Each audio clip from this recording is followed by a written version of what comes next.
নমস্কার বন্ধুরা, স্বাদের ঠিকানায় আপনাদের সকলকে স্বাগত। আজ আমি আপনাদের সাথে সুজির ভাপা পিঠের রেসিপি শেয়ার করব। আজকের এই সুজির ভাপা পিঠেটা দেখতে যত ভালো হয়েছে, খেতেও কিন্তু খুব টেস্টি। তাহলে চলুন দেখে নিই আজকের এই সিম্পল সুজির ভাপা পিঠের রেসিপি। সুজির ভাপা পিঠে বানানোর জন্য প্রথমে আমি একটা কড়াই গরম করেছি, আর এখানে আমি দেখুন নারকেল কোড়া নিয়েছি। আমি এখানে একটা মাঝারি সাইজের নারকেলকে ভালো করে কুড়িয়ে নিয়েছি। এবারে এই কড়াইয়ের মধ্যে আমি নারকেল কোড়াটা দিয়ে দিলাম, দিয়ে এটা একটু ভালো করে নাড়াচাড়া করে নিতে হবে। নাড়াচাড়া করার সময় অবশ্যই মনে রাখবেন গ্যাসের ফ্লেম বা ইন্ডাকশন যেটাতে আমি এখন রান্না করছি, ফ্লেমটা একটু কমিয়ে রাখতে হবে। একটু কম আছে এটা একটু নাড়াচাড়া করে ভেজে নিতে হবে, নইলে নারকেল কিন্তু পুড়ে যেতে পারে। দেখুন এটা একটু ভালো করে নাড়াচাড়া করে আমি ভেজে নিচ্ছি। একটু যখন হালকা নারকেলের একটা গন্ধ বেরিয়ে আসবে, তারপর এখানে আমি দিয়ে দিচ্ছি গুড়। আমি এখানে নর্মাল গুড় নিয়েছি। নর্মাল গুড়টা আমি এখানে দেখুন ছুরি দিয়ে কেটে নিচ্ছি। আপনারা চাইলে এটা একটু থেতো করেও দিতে পারেন বা কোনোভাবে হাত দিয়েও ভেঙে দিতে পারেন। আমি অল্প অল্প করে ছুরি দিয়ে কেটে দিচ্ছি, যাতে এটা খুব তাড়াতাড়ি ভালোভাবে মিশে যায়। এখানে আমি দুটো একই সাইজের গুড় নিয়ে এটা আমি ছুরি দিয়ে কেটে দিচ্ছি। দেখুন ঠিক একইভাবে আমি আরেকটা গুড় নিয়েছি, ঠিক একইভাবে আমি এটাও ছুরি দিয়ে ছোট ছোট করে কেটে নিলাম। দেখুন পুরো গুড়টাই আমি কেটে নিয়েছি। একটা নারকেলের জন্য এখানে আমি যে দুটো গুড় নিয়েছি এটা একদম সাফিসিয়েন্ট আছে। এবার আমি এটা ভালো করে মিক্স করে নিচ্ছি। আর এখন নতুন গুড়, তাই খুব ফ্রেশ গুড়গুলো থাকে, নইলে অনেক সময় গুড়গুলো খুব কালচে কালচে হয়। সেই ক্ষেত্রে খুব বালু বা একটু নোংরা নোংরা ভাবটা গুড়ের মধ্যে থাকে। সেই ক্ষেত্রে গুড়টা একটু আগে ফুটিয়ে তারপর ওটা ঠান্ডা করে একটু ছেঁকে নিলে নারকেলের পুরটা বানানো খুব ভালো হয়। কিন্তু এখন যেহেতু একদম নতুন গুড় আর একদম পরিষ্কার গুড়গুলো থাকে, তাই দেখুন এর মধ্যে একটুও এখানে কোনো নোংরা ছিল না। তাই আমি এটা একইভাবে কেটে দিয়েছি। আর এইভাবে দেখুন এটা আমি মিক্স করে নিলাম। গুড় থেকে মানে নারকেলের থেকে অনেকটা জল বেরিয়ে এসছে। এবার এটা জলটা যতক্ষণ না শুকিয়ে যাবে ততক্ষণ এটা ভালো করে নাড়াচাড়া করতে হবে। এবার এটা কিছুক্ষণ পরে দেখুন একদম এটা ভালোভাবে শুকিয়ে এসছে। আমি এটা আরও কিছুক্ষণ নাড়াচাড়া করে নিয়েছি। প্রায় এই পুরো পুরটা বানাতে আমার 5 থেকে 7 মিনিটের মতন সময় লেগেছে। যেহেতু এখানে একটাই নারকেলের কোড়া ছিল, তাই বেশি সময় লাগেনি। দেখুন এবারে যখন এটা ভালোভাবে শুকিয়ে শুকিয়ে এসছে, তখন আমি এখানে একটু গুঁড়ো দুধের পাউডার দিচ্ছি। ওই 2 চামচ থেকে 2.5 চামচ আমি দিয়েছি। এবার এটা একটু ভালো করে মিক্স করে নেব। দিলে কালারটাও খুব ভালো হয়, মানে খুব কালচে ভাবটা থাকে না, আর খেতেও খুব টেস্ট লাগে। দেখুন এটা আমি ভালো করে মিক্স করে নিলাম। এইভাবে যদি আপনারা নারকেলের পুর বানান তাহলে দেখবেন টেস্ট কিন্তু খুব ভালো হয়। এবারে দেখুন পুরটা যখন একই জায়গায় পুরো জমাট বেঁধে গেছে, তখনই বুঝবেন নারকেলের পুরটা হয়ে গেছে। তো এখানে দেখুন আমি হাত দিয়ে আপনাদের দেখাচ্ছি। এইভাবে অল্প একটু পুর নিয়ে যদি হাতে এইভাবে রোল করে যদি নাড়ুর মতন শেপ চলে আসে, তাহলে বুঝবেন পুর একদম রেডি। এবার এটা আমি অন্য একটা পাত্রের মধ্যে বের করে নেব। দেখুন এখানে পুরোটাই আমার হয়ে গেছে। এটা আমি একটা জায়গার মধ্যে বের করে নিচ্ছি।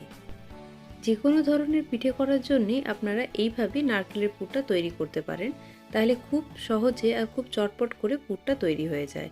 দেখুন এখানে আমি পুরো পুরটাই একটা বাটির মধ্যে বের করে নিয়েছি। এবারে আমি আজকে যে পিঠেটা করব সেটা আমি সুজি দিয়ে করছি, তাই এখানে আমি সুজির ব্যাটারটা তৈরি করব। প্রথমে আমি এখানে 1 কাপ সুজি নিয়েছি, আর তার সাথে আমি আরও একটু সুজি দিচ্ছি, মানে প্রায় 1 কাপ আর 1/3 কাপ, মানে 1 কাপের 3 ভাগের 1 ভাগ। টোটাল 1 কাপ আর 1 কাপের 3 ভাগের 1 ভাগ সুজি দিয়েছি। নুন দিয়েছি স্বাদ মতন। চিনি দিয়ে দিলাম আমি ছোট কাপের 1 কাপের 3 ভাগের 1 ভাগ। আর ঠিক 1 কাপের 3 ভাগের 1 ভাগ আমি এখানে দই দিয়েছি। মেজারমেন্টটা মনে রাখবেন। মেজারমেন্টটা মনে রেখে এই পিঠেটা যদি করেন তাহলে দেখবেন একদম নরম তুলতুলে আর একদম খুব ভালো পিঠে তৈরি হয়েছে। এবার এখানে আমি জল দিয়ে এটা ভালো করে মিক্স করে দিচ্ছি। জল দিয়ে এটা মিক্স করে এটা প্রায় 3 থেকে 4 মিনিটের মতন রাখতে হবে, যাতে কি পিঠের যে দই দিয়েছি সেটা যাতে একটু ফুলে ওঠে। দেখুন প্রায় এখানে 3-4 মিনিট হয়ে গেছে। এবার এটা আমি খুলে আপনাদের দেখাচ্ছি। 5 মিনিট সেট হতে দিয়েছিলাম। 5 মিনিটেই দেখুন খুব ভালোভাবে এটা সেট হয়ে গেছে, মানে সুজিটা একদম ফুলে উঠেছে। আর দেখুন এটা খুব ভালোভাবে সেট হয়ে গেছে। এটা খুব ভালোভাবে একটু মিক্স করে নিতে হবে, যাতে কি এটা আরেকটু ভালোভাবে মিক্স হয়ে যায়। দেখুন এইরকমই একটা কনসিস্টেন্সি থাকতে হবে। আপনারা এটা আন্দাজ করে বুঝতে পারছেন, ঠিক একটা ফ্লোয়িং কনসিস্টেন্সি, খুব বেশি মোটাও না খুব বেশি পাতলাও না। এবার এটা একদম রেডি হয়ে গেছে। এবার এখানে আমি দেখুন যে নারকেলের পুরটা নিয়েছিলাম সেটা থেকে আমি এইভাবে লম্বা লম্বা করে 3টে সাইজের একটু লম্বা একটা রোল তৈরি করে নিয়েছি। দেখুন ঠিক একইভাবে আমি এখানে এই রোলটাও করে রেখে দিলাম। 3টে রোল এখানে নারকেলের হয়ে গেছে। এবার এখানে আমি 3টে গ্লাস নিয়েছি, তার ভিতরে আমি দিয়ে দিয়েছি সাদা তেল। তেল দিয়ে ভালো করে এটা হাত দিয়ে আমি তেলটা চারিদিকে বুলিয়ে দিচ্ছি। আপনারা চাইলে এটা ব্রাশ দিয়েও করতে পারেন, কিন্তু ব্রাশ দিয়ে খুব একটা ভালোভাবে হয় না, তাই আমি এখানে হাত ব্যবহার করেছি। হাত দিয়ে এটা খুব ভালোভাবে আমি এটা মিক্স করে দিয়েছি, মানে পুরো গ্লাসের মধ্যেই তেলটা খুব ভালো করে কোট করে দিতে হবে। দেখুন 3টে গ্লাসে আমি একইভাবে তেলটা কোট করে দিয়েছি। এবার আমি এই যে গ্লাসের মধ্যে এই ব্যাটারটা যেটা তৈরি করেছিলাম সুজির ব্যাটার, সেটা আমি দিয়ে দিচ্ছি। একইভাবে এখানে আমি 3টে গ্লাসের মধ্যেই এই সুজির ব্যাটারটা দিয়ে দেব। পুরো গ্লাস কিন্তু এখানে ভর্তি করব না, কারণ কি সুজিটা যখন স্টিম হবে তখন এটা ফুলে উঠবে, তাই এখানে আমি অর্ধেক গ্লাসে ব্যাটারটা দিচ্ছি। দেখুন একইভাবে আমি এখানে 3টে গ্লাস তৈরি করে নিয়েছি, মানে 3টে গ্লাসের মধ্যেই সুজির ব্যাটারটা দিয়ে রেখেছি।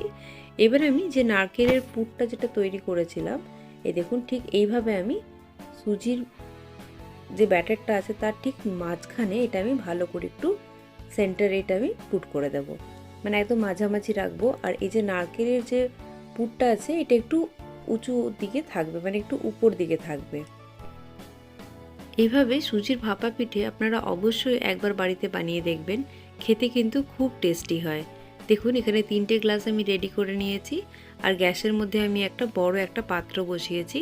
এর মধ্যে আমি দিয়ে দিচ্ছি 1 লিটার জল। জলটা একটু ভালো করে গরম হতে হবে, মানে ফুটবে, তাই এখানে আমি একটু বেশি পরিমাণে জলটা ব্যবহার করেছি। এবারে এখানে আমি একটা স্ট্যান্ড বসিয়ে দিচ্ছি। আপনাদের কাছে এইরকম স্ট্যান্ড না থাকলে যে কোনো একটা টিফিন বাটি যদি থাকে তার মধ্যেও আপনারা এইভাবে গ্লাসগুলোকে বসিয়ে দিতে পারেন। দেখুন 3টে গ্লাস আমি দিয়ে দিলাম, আর এটা এবার আমি একটা ঢাকা দিয়ে দিচ্ছি। ঢাকা দিয়ে এটা প্রায় 5 থেকে 7 মিনিট আমি এটা হাই ফ্লেমে হতে দেব। 7 মিনিট হয়ে গেছে। 7 মিনিট হয়ে যাওয়ার পর এবার আমি এখানে ঢাকাটা আস্তে করে খুলে নিচ্ছি। এটা ভীষণ গরম, তাই একটু সাবধানে এখানে খুলবেন। দেখুন এবার আমি একটা কাঠি দিয়ে আমি এটা চেক করে নিচ্ছি যে এটা ভালোভাবে সেদ্ধ হয়ে গেছে কিনা। দেখুন আস্তে আস্তে বের করছি, এর মধ্যে কিন্তু একদম কোনোভাবে এর মধ্যে আর কিছু লেগে নেই, মানে সুজি কিছু লেগে নেই, তাই এটা ভালোভাবে হয়ে গেছে। এবার এখানে আমি গ্যাসটা অফ করে দিলাম, আর এই গ্লাসগুলোকে আস্তে আস্তে আমি বের করে নিচ্ছি। একটা সাঁড়াশির সাহায্যে এটা আমি বের করে নিচ্ছি। এইভাবে একবার অবশ্যই পিঠেটা বানিয়ে দেখবেন, পিঠেটা খেতে খুব ভালো হয়। আর এটা একটু ঠান্ডা হতে হবে কিছুক্ষণ পর, প্রায় 5-7 মিনিট পর এটা যখন ঠান্ডা হয়ে যাবে তখন এটা আমি গ্লাসটা থেকে বের করব। দেখুন এইভাবে আমি যেহেতু ভালো করে তেল দিয়েছিলাম তাই এটা অনেকটাই ছেড়ে এসছে, তাও আমি হাত দিয়ে একটু এইভাবে রোল করে দিচ্ছি যাতে কি চারিদিকটা একইভাবে ছেড়ে যায়। আর এটা আমি একটা প্লেট নিয়েছি, প্লেটের উপর এটাকে আমি বের করে নেব।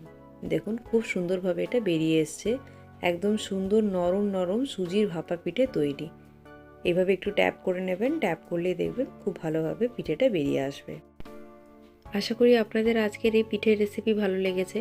এই পিঠের রেসিপি ভালো লাগলে অবশ্যই আমার চ্যানেল স্বাদের ঠিকানাকে সাবস্ক্রাইব করবেন, এবং আজকের এই ভিডিওটিকে একটা লাইক করবেন, আর কমেন্টের মাধ্যমে আমাকে জানাবেন আপনাদের এই রেসিপিটি কেমন লাগলো।